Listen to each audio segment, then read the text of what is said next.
নিজের হাতে তৈরি জিনিসের চাইতে মজার কোনো কিছু হতে পারে না। ঘরে থাকা অল্প উপকরণে এই চিকেন চাপটি তৈরি করে নিয়েছি। বাহিরে গিয়ে খেতে চাইলে এর জন্য চড়া দাম দিতে হতো, তাই ঘরেই ঝটপট সবার জন্য তৈরি করে নিলাম এই চিকেন চাপটি।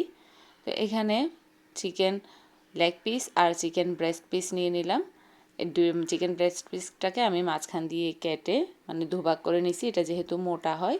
তো এখানে একটা পলি ব্যাগ দিয়ে আগে চিকেনের মাংসগুলোকে আমি ব্রেস্ট পিসটাকে থেতলে নিচ্ছি। এভাবে পলি ব্যাগ দিয়ে অবশ্যই থেতলে নিতে হবে, এই পার্টটি স্কিপ করা যাবে না। এর মাধ্যমে মাংসটা একেবারে ভর্তা হবে না, তবে একটু থেতলে গিয়ে মাংসটা ছড়িয়ে যাবে আর কি, পাতলা হয়ে আসবে। এই তো এভাবে হালকা হাতে একটু থেতলে নিতে হবে। এভাবে করে প্রত্যেকটা পিস আমি থেতলে নিব। আর হাড় মানে নিয়ে ফেললে এটা আরও ভালো হয়, তবে আমি এখানে হাড় সহ করছি। তো চাইলে হাড়টাকে আগে থেকে সরিয়ে নিতে পারেন। তো আমি লেগ পিসগুলোকেও ঠিক একইভাবে এভাবে পলি ব্যাগ দিয়ে থেতলে দিব। পলি ব্যাগ দিয়ে থেতলে দিলে মানে সরাসরি মাংসের গায়ে লাগে না এই জিনিসটা। তো এখন এখানে আমি দই নিয়ে নিলাম, তারপরে দিয়ে দিচ্ছি রসুন আদা বাটা, হলুদ গুঁড়ো, মরিচ গুঁড়ো, ধনিয়া গুঁড়ো, মাংসের মশলা, তারপর দিয়ে দিলাম একটা ম্যাগি মশলা, তারপর লবণ, এখানে গরম মশলার গুঁড়ো, লেবুর রস সব কিছু দিয়ে ভালো করে এটাকে মিক্স করে নিয়ে এখানে আমি মাংসগুলো দিয়ে দিব।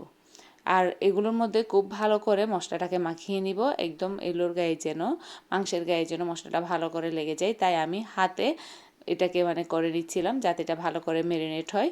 আর এটাকে এভাবে আমি খুব ভালো করে মাখিয়ে নিয়ে 1 ঘন্টার জন্য রেখে দিব।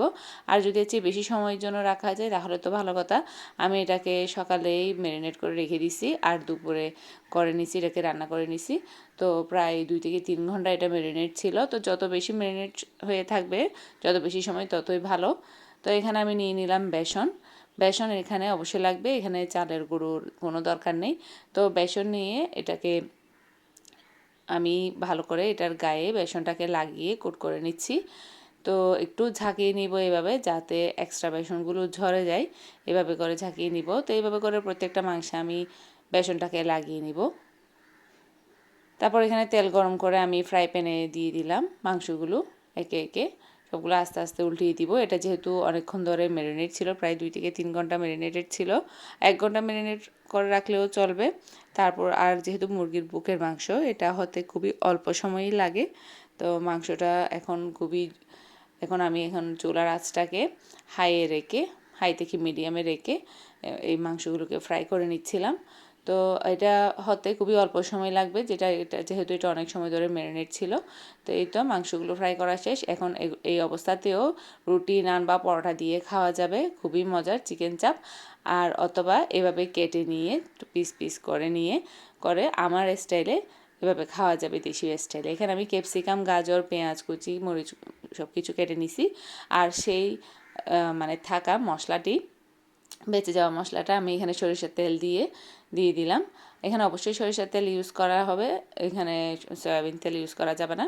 তো সরিষার তেল দিয়ে মশলাটাও দিয়ে এখানে কেটে রাখা মাংসগুলো দিয়ে দিলাম। আর ক্যাপসিকাম, গাজর, পেঁয়াজ কুচি, কাঁচামরিচ সব কিছু দিয়ে এটাকে খুবই ভালোভাবে এটাকে মাখিয়ে নিচ্ছি।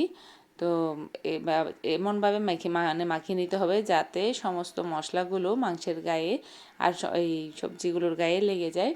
তো এখানে ক্যাপসিকাম না দিতে চাইলেও না দিতে পারেন, যদি হাতের কাছে না থাকে, তবে দিলে খুবই মজার হয়। তো এই তো তৈরি হয়ে গেল মজাদার চিকেন চাপ।